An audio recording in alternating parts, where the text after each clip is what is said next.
कि आप किस तरह से एलएलबी कंप्लीट करने के बाद, या जो भी आपने बीएलएलबी कंप्लीट किया है, बीबीएलएलबी कंप्लीट किया, लेकिन अगर आप कोर्ट से अपना काम शुरू करना चाहते हो, कोर्ट में काम करना चाहते हो, एज अ लॉयर काम करना चाहते हो, एज एन एडवोकेट काम करना चाहते हो, प्रैक्टिसिंग एडवोकेट होना चाहते हो, तो आप अपनी जो लर्निंग्स है वो कैसे शुरू करोगे आफ्टर लॉ ग्रेजुएट होने के बाद। तो उसके लिए मैं आपको स्टेप बाय स्टेप चीज़ें बताऊंगी। आप पेन और डायरी लेकर बैठ जाओ, उसमें नोट कर लो point to point what I am saying to you, because ज़्यादा एडिटिंग वर्क मैं नहीं कर पा रही हूँ, मेरे ऊपर ऑलरेडी बहुत ज़्यादा लोड है।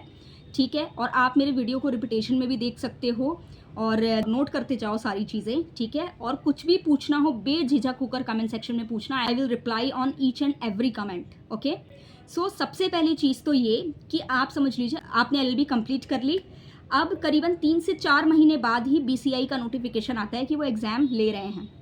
ठीक है, जैसे कि मेरा अगस्त में रिजल्ट आया था, 1 अगस्त के आसपास, और उसके बाद 12 दिसंबर को एग्ज़ाम हुआ था बीसीआई का।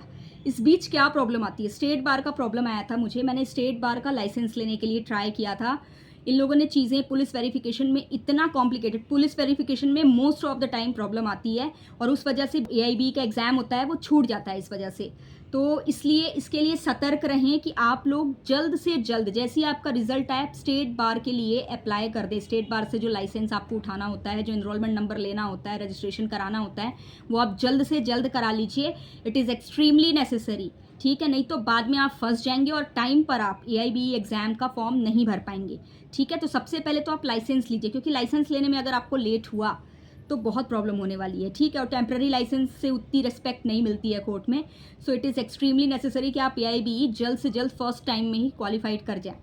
तो अब आता है कि एआईबी कैसे क्वालिफाइड करेंगे। एआईबी क्वालिफाइड अगर करना है तो लास्ट 10 ईयर्स के पेपर सॉल्व कर डालो। आई एम टेलिंग यू, उससे ज़्यादा कुछ नहीं है। लास्ट 10 ईयर्स के पेपर सॉल्व कर डालो, और लास्ट 10 ईयर्स के पेपर जो बंदा भी सॉल्व कर रहा है यूट्यूब पर, उसके वीडियोस देख डालो, उसके आंसर्स देख डालो, ज़्यादा से ज़्यादा वीडियोस देख डालो, आंसर्स देख डालो, सॉल्व कर डालो, दैट्स इट। और लर्न कर लो बेसिक बेसिक चीज़ें, और जाकर पेपर दे आओ। पेपर हो जाता है पास, कोई बहुत बड़ी चीज़ नहीं है। अगर आपने एलएलबी में अच्छे से पढ़ाई की है, आपका एआईबी निकल जाएगा। ठीक है, और नहीं किया है तो फिर भी थोड़ी सी एक्स्ट्रा मेहनत करोगे तो ऐसा नहीं है, एआईबी निकल जाएगा। अब इसके बाद एआईबी आपका निकल चुका है, अब आपको सीनियर ढूंढना है। सीनियर कैसे मिलेगा मैं आपको बता रही हूँ। सीनियर अपने दम पर तो ढूंढने का कोशिश करिए कि ना हो, आप अपने दम पर ना ढूंढें। स्टार्टिंग में आप अपने फैमिली, फ्रेंड्स, टीचर, इन सब का सहारा लीजिए सीनियर ढूंढने के लिए। ठीक है, बहुत ज़रूरी है कि इन सब का सपोर्ट आप उस टाइम पर लें। ठीक है, आप किसी भी तरीके से कोशिश करिए कि आप किसी अपने कनेक्टेड लोगों से सीनियर की सजेशन लीजिए कि मैं किसके साथ काम करूं। वो कहीं ना कहीं आपको सेटल करा देंगे, आप उनके साथ काम शुरू करो। ठीक है, हो सकता है कि स्टार्टिंग में वो आपको उतना अच्छे से डील ना करें, मिसलीड करें, बहुत सारी चीज़ें हो सकती हैं, बट आपको स्टार्टिंग में फेस करना पड़ेगा। ठीक है, लेकिन मैं आपको बता रही हूँ कि इस बीच भी आप अपना फ़ायदा कैसे निकाल सकते हो। देखो, जब भी सीनियर व्यस्त रहे ना, तो आपको क्या करना है, आप तो आज़ाद पंछी हो। ठीक है, तो आपको क्या करना है, कोर्ट रूम्स में जाना है, अपने लेवल पे आपको चीज़ों को ऑब्जर्व करना है। एंड एक चीज़ और कर सकते हो आप कि आप ना जो वहाँ के क्लर्क्स होते हैं कोर्ट के, उन क्लर्क्स को फॉलो करो।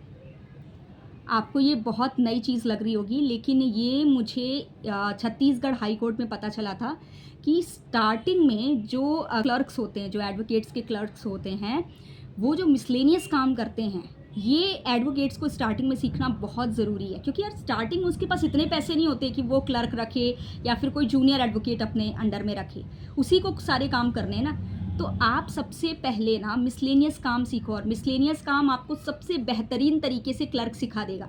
आप किसी क्लर्क भैया से जाके दोस्ती कर लो। जब भी सीनियर आपको फ्री छोड़े, आप जाकर क्लर्क को फॉलो करो कि भैया मैं आपको थोड़ा थोड़ा फॉलो करूँगा, आप बीच बीच में थोड़ा थोड़ा मुझे बता देना क्या कैसे कर रहे हो। ठीक है, तो वो आपको गाइड करेंगे। बहुत करो, कभी उनको चाय पिला दो, उनको मतलब कुछ ना कुछ उनके लिए भी करो जिससे उनको अच्छा लगे। और आप ना क्लर्क से मिसलेनियस वर्क सीख लो, वो आपको छोटे छोटे कोर्ट के सारे काम आपको सिखा डालेगा। मैं सच बता रही हूँ, 3 से 4 महीने में इतना एक्सपर्ट कर देगा ना कि बहुत सारे एडवोकेट्स होते हैं जो क्लर्क के काम के लिए जूनियर एडवोकेट्स को रखते हैं, आपको पे मिलने लग जाएगा सीनियर की तरफ से। ठीक है, दूसरी चीज़ की टाइपिंग सीखो जल्द से जल्द। शाम को ना 1 घंटे की टाइपिंग की क्लास ले लो।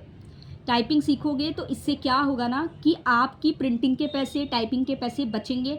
दूसरा, अगर किसी सीनियर को हेल्प करते हो टाइपिंग में, तो मैं सच बता रही हूँ कि आपके लिए एक तरह से पैसा कमाने का ये एक ज़रिया है।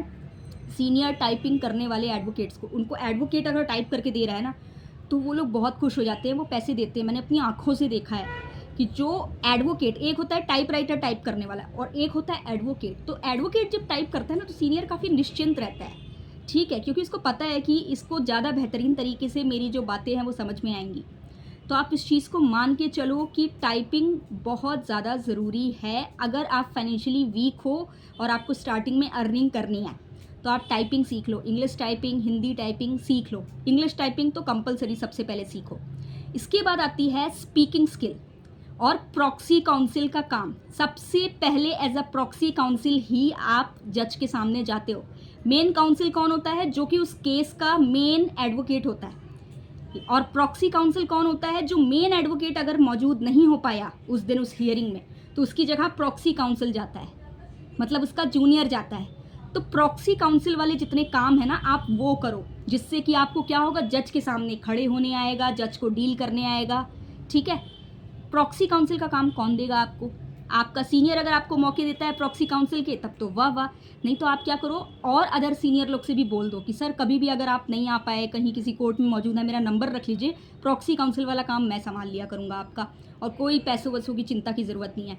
आपको क्या होगा, इसी बहाने ना केसेस के ज़रिए, उनके केसेस के ज़रिए कोर्ट रूम्स में और जजेस के सामने प्रेजेंट होने का मौका मिलेगा। प्रॉक्सी काउंसिल का काम करने से क्या होगा कि आप जज को फेस करने को लेकर दिन प्रतिदिन कॉन्फिडेंट होते चले जाओगे। जज को कैसे डील करना है, किस लैंग्वेज में बात करना है, कौन से रूल्स, रेगुलेशंस, एथिक्स आपको फॉलो करने, आप ये चीज़ सीखने लग जाओगे। बहुत अमेजिंग, मतलब कहा जाए, मैं आइडिया बता रही हूँ। प्रॉक्सी काउंसिल वाला काम पकड़ो, जिसमें आप मतलब किसी भी एडवोकेट के प्रॉक्सी काउंसिल वाला जो रिस्पॉन्सिबिलिटी है वो हैंडल कर लो। उनको जब जब प्रॉक्सी काउंसिल, सबको बोल दो, हर किसी को रखवा दो, मतलब 3-4-5 एडवोकेट्स को, कि सर मेरा नंबर रखो, कभी भी प्रॉक्सी काउंसिल का काम होगा मेरे को बताना। मुझे जज के सामने प्रेजेंट होने में अच्छा लगता है और मैं कॉन्फिडेंटली बोलना सीखना चाहता हूँ। और आप बिल्कुल चिंता मत करो, मैं डील कर लिया करूँगा। कभी डेट लेना या कुछ लेना, आप निश्चिंत होकर मुझे कॉल कर सकते हो, ठीक है। कहीं पर भी किसी भी कोर्ट में बोलोगे मैं चले जाऊँगा, ऐसे करके बोल दो। बोलो कोई टेंशन नहीं है मुझे, कोई पैसे वैसे का कुछ भी नहीं है। खुश हो जाएंगे, उन लोगों को तो अच्छा ही है, ठीक है। तो इस तरह से आप प्रॉक्सी काउंसिल्स के काम करो, ठीक है। अब आता है क्लर्क वाला, तो मैंने बता दिया आपको। थर्ड नंबर आता है कि कोर्ट प्रोसीडिंग्स में सबसे पहले सुबह सुबह पहुंच जाओ। और कॉज लिस्ट लगी रहती है कोर्ट रूम्स के बाहर। कोर्ट रूम्स के बाहर क्या लगी रहती है? कॉज लिस्ट लगी रहती है बोर्ड में। वहाँ पर अगर नहीं पता है कॉज लिस्ट कहाँ है, तो आप किसी से पूछ लो, किसी काले कोट वाले एडवोकेट से, कि कॉज लिस्ट कहाँ लगी है। तो जब वो बताएगा कि कॉज लिस्ट यहाँ लगी है, तो उस कॉज लिस्ट में जाकर बोलना कि मेरे को थोड़ी सी, सर अगर आप बता देंगे कि फ्रेश मैटर्स कौन कौन से हैं इसमें, कोई भी अगर आपको थोड़ा सा निश्चिंत दिखे तो उससे पूछिए। फ्रेश मैटर्स को फॉलो करो।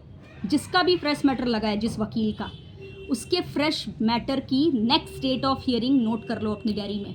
और नेक्स्ट डेट ऑफ हियरिंग में, दूसरी हियरिंग में भी उसको देखो। फर्स्ट हियरिंग पूरा देखो कि क्या क्या हुआ है, उसने क्या बोला, जज ने क्या बोला, वकील ने क्या बोला, क्लाइंट ने क्या बोला। थोड़ा सा अगर कुछ समझना हो तो वकील सर से भी कुछ सवाल पूछ सकते हो कि सर मैं पूछ सकता हूँ, मैं फ्रेश मैटर अंडरस्टैंड करने की कोशिश कर रहा हूँ, तो कुछ सवाल था मन में, क्या आपसे पूछ सकता हूँ। अगर वो आपको बता दिए तब तो वाह वाह, और अगर नहीं बताया, बिजी हूँ बोलकर चले गए, तो कोई दिक्कत नहीं, आप जितना समझे समझे। नेक्स्ट डेट ऑफ हियरिंग लिख लो। नेक्स्ट डेट ऑफ हियरिंग में फिर से आप फॉलो करो उसी केस को। इससे क्या होगा, आपको केस के ए नंबर से लेकर, मतलब स्टार्टिंग से लेकर 0 से लेकर 100 तक का सफ़र आपको समझ आएगा। समझ गए? तो ये एक बहुत बड़ी चीज़ है। और एक और चीज़ बता रही हूँ कि कंज्यूमर कोर्ट्स जो होते हैं ना, इसकी प्रोसीडिंग्स बहुत अच्छे से समझ में आती है। तो कंज्यूमर कोर्ट भी विजिट करिए। मीडिएशन सेंटर में मीडिएशन कैसे होता है, इसका भी जाकर एक्सपीरियंस लीजिए। ये सब ना छोटी छोटी चीज़ें सीखने लायक हैं। मैं जूनियर एडवोकेट्स के लिए अब आगे और भी वीडियोस बनाऊंगी, और इसके बाद मैं और भी नई चीज़ें बताऊंगी। अभी इस एक वीडियो में चीज़ें कंप्लीट नहीं होने वाली हैं। अभी इस वीडियो को यहीं ख़त्म कर रही हूँ, एकदम प्रैक्टिकल ईजी वे में बताऊँगी, ठीक है। तो नेक्स्ट वीडियो के लिए तैयार रहिएगा। आज के लिए बस इतना ही। वीडियो पसंद आया हो तो लाइक कर दीजिएगा। कुछ पूछना हो तो बेझिझक कमेंट सेक्शन में आके पूछ लीजिएगा। धन्यवाद दोस्तों, आज के लिए बस इतना ही। That's it.